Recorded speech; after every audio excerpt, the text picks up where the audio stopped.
हलरावे दुलरावे मलहावे को जोई सोई कछु गावे। यशोदा को कोई कविता नहीं आती है, यशोदा कोई गायिका नहीं है, यशोदा का स्वर किसी गंधर्व संगीत महाविद्यालय की तपस्या में तपा हुआ स्वर नहीं है। लेकिन बच्चे को संगीत महाविद्यालय का स्वर नहीं चाहिए, दुनिया के हर बच्चे को अपनी मां का आवाज चाहिए, अपनी मां का स्वर। ऐसा पहले कभी नहीं देखा था जो इतना छोटा होकर एक मां की गोद में आ जाए, और मां भी कैसी, जो पालने वाली मां है। जन्म देवकी ने दिया है, लेकिन सुख यशोदा को मिला है। क्यों? इस परिसर में किसी को पता है? जब कृष्ण 14 वर्ष के हो गए तब कंस को पराजित किया उन्होंने। पराजित किया तो देवकी ने उनसे शिकायत की। देवकी ने कहा, मेरे लाल तू तो ईश्वर था, तू तो परमात्मा था, अपने माँ और पिता को या मुझे अपनी माँ से तू 14 साल अलग रहा, तूने मुझे बंद रखवाया, पहले क्यों नहीं आया? तो मुस्कुराते हुए मुरलीधरन ने कहा, माँ हिसाब बराबर हुआ, पिछली बार तूने मुझे 14 साल के लिए बाहर निकाल दिया था, इस बार मैं तुझसे 14 साल के लिए बाहर। यह जो शिशु है, यह जो बालक है, दुनिया की माओं ने कभी ऐसा कृष्ण नहीं देखा, दुनिया की माओं ने ऐसा भगवान नहीं देखा था। सूर लिखते हैं कि पालने में झुलाती हैं माता, और क्या गाती हैं? कभी भी बच्चे को खिलाते समय कोई भी मां सही लोरी नहीं गाती है। अगर बच्चे आप में से कुछ लोगों ने जरूर पाले होंगे तो उनका अंदाजा होगा, जो छोटा बच्चा पैदा होता है, भाई कोहनी तक हाथ जोड़ लेते हैं माँ बाप। एक तो वो फोनेटिक समझता है, उसको सुलाते समय कोई लोरी गाने की जरूरत नहीं है, आप कुछ भी गा दो, बस वो रिदम में होना चाहिए। मेरी बड़ी बेटी जब छोटी थी तो हम दोनों कॉलेज में पढ़ाते थे राजस्थान में, तो मेरी श्रीमती जी क्लास पढ़ाने जाती थी तो इतनी देर मैं रखता था उसे, फिर वो क्लास पढ़ा के आती थी तो वो रखती थी, तो पहले क्लास उनकी पढ़ती थी, तो वो जग जाती थी, उसे पता था माँ जाने वाली है, तो मैं उसको गाना सुनाता था। उसका घर में नाम था पोयम, तो मैं उसे सुनाता था, पोयम रोना ना, पोयम रोना ना, और मैं इसमें सुनाता था, मम्मी जाएगी तो अपने नैन भिगोना ना, पोयम। वो इतनी तेज हो गई थी, उसे पता लग गया था कि ये वाला गाना तब गाया जाता है कि जब मम्मी जाती है। तो एक दिन उसने बड़ा अद्भुत काम किया, मैंने उसको कहा पोयम रोना ना, तो उसने मेरे मुंह पे हाथ रख दिया, बोला ना रोना, आपके कहने पे चुप नहीं होंगी। ऐसे ही कन्हैया को मां सुला रही हैं। कैसे? हलरावे दुलरावे मलहावे को जोई सोई कछु गावे। यशोदा को कोई कविता नहीं आती है, यशोदा कोई गायिका नहीं है, यशोदा का स्वर किसी गंधर्व संगीत महाविद्यालय की तपस्या में तपा हुआ स्वर नहीं है। लेकिन बच्चे को संगीत महाविद्यालय का स्वर नहीं चाहिए, दुनिया के हर बच्चे को अपनी मां का आवाज चाहिए, अपनी मां का स्वर। और देखना सूर कितना सुंदर वर्णन करते हैं। दुनिया की हर मां क्या कहती है बच्चे को सुलाने के लिए? शिकायत किससे करती है? ये नहीं कहती कि ये नहीं सो रहा, किससे शिकायत? नींद से शिकायत करती है कि तू नहीं आ रही, निंदिया रानी जल्दी आ जा, उससे कहती हैं। सूर ने कितना सुंदर वर्णन करा है।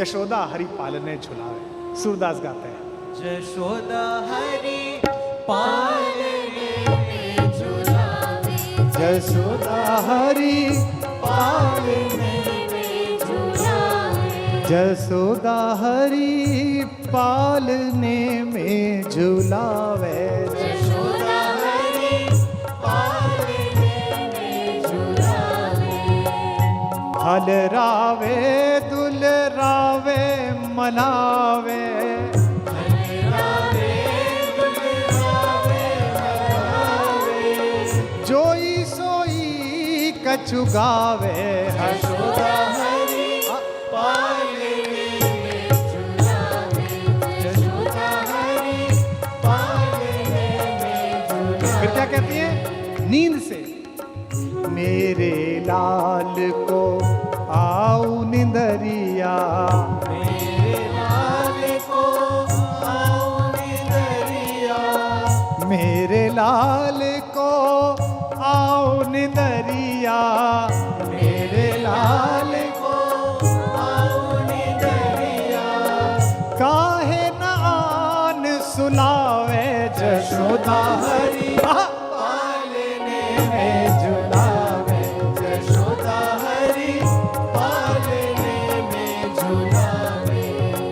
तू काहे नहीं बेगही आवे, तू काहे नहीं बेगही आवे तो को कान बुलावे जशोदा हरि पालने में झुलावे यशोदा हरि पालने में झुलावे।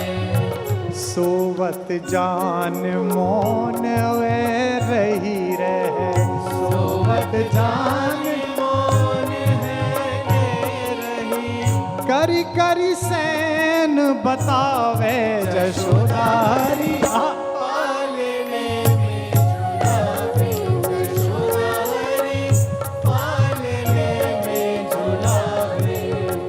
एही अंतर यकुलाय उठे हरि, अंतर अकुलाए उठे हरि जसुमति मधुर गावे जशोदा हरि पालने झुलाइए झुलावे जशोदा हरि। पालने में झुलावे। और सूरदास कहते हैं कि जो सुख मुनियों को, संतों को, देवताओं को दुर्लभ है, भगवान को इतनी देर निहारना चुपचाप, ईश्वर से आंख मिलाना भी कितना मुश्किल होता होगा। जब सूरज से आंख नहीं मिला सकते जो भगवान का सेवक है, तो भगवान से कोई कैसे आंख मिलाता होगा। लेकिन अगर भक्ति इतनी प्रचंड हो तो आंख मिला सकते हैं, निहार सकते हैं, जैसे यशोदा निहारती है। जो सुख सूर अमर मुनि दुर्लभ, जो सुख सूर्य अमर मुनि दुर्लभ सो नंद भामिनी पावे जसोदा हाँ। पालने में झुलावे यशोदा हरि हाथ उठा के पालने में झुलावे जसोदा हरि, पालने में झुलावे जसोदा हरि पालने में झुलावे जसोदा हरि, पालने में झुलावे। बोल बांके बिहारी लाल की। राम के बचपन की कहानी नहीं है, पूरी राम कथा पढ़ लीजिए, 15-20 छंद मिलेंगे राम की कहानी। अयोध्या के राजा के आंगन में टहलते हुए, घुटनों के बल चलते हुए 2-3 छंद मिलेंगे। और कृष्ण आहा बचपन ही बचपन, ये हो गया वो हो गया। ये एक कार्टून करेक्टर आया था पालक खाने वाला, क्या नाम था उसका? पोपोय। वो पालक खाता था और उसमें बड़ी शक्ति आ गई, तो सारी माएं अपने बच्चों को पालक खिलाती थी कि देखो पोपाय जैसे बन जाओगे। होता है ना। अब कन्हैया भी ऐसे ही करता है, तो दूध नहीं पीता। अच्छा, जिनके दूध हो रहा है, घर ही हीरों का है, नंद बाबा तो 80,000 गाय, तो घर में दूध है, शुद्ध दूध है, तो मां कहती है दूध पी। बोले इससे क्या होगा? उस समय में पुरुषों के लिए आकर्षण का विषय उनकी चोटी होती थी, तो मां कहती थी तेरी चोटी बढ़ेगी। तो सूर्य ने कितना सुंदर दृश्य पैदा किया, एक हाथ से चोटी पकड़ रही है और एक हाथ से गिलास, और पी रहे, और कह रहे हैं तो बढ़ी नहीं। मैं कितनी बार मैंने दूध पी लिया। मैया कबहू बढ़ेगी चोटी, मैया कबहू बढ़ेगी चोटी, मैया कबहू बढ़ेगी चोटी मैया, कबहू बढ़ेगी चोटी। इतक बार मोए दूध पियत भई, इतक बार मोहे दूध पियत भई, इतक बार मोहे दूध पियत भई, इतक बार मोहे दूध पियत भई। यह अबहू है छोटी ओ मैया मेरी, कबहू बढ़ेगी चोटी ओ माई मेरी, कबहू बढ़े। ये जो ऐसा बच्चा है ये इससे पहले विश्व ने नहीं देखा था। कृष्ण की बचपन की इतनी कहानियां, मुझे लगता है कि जो बचपन राम न जी पाए उसे जीने के लिए वो कृष्ण के रूप में वापस आए।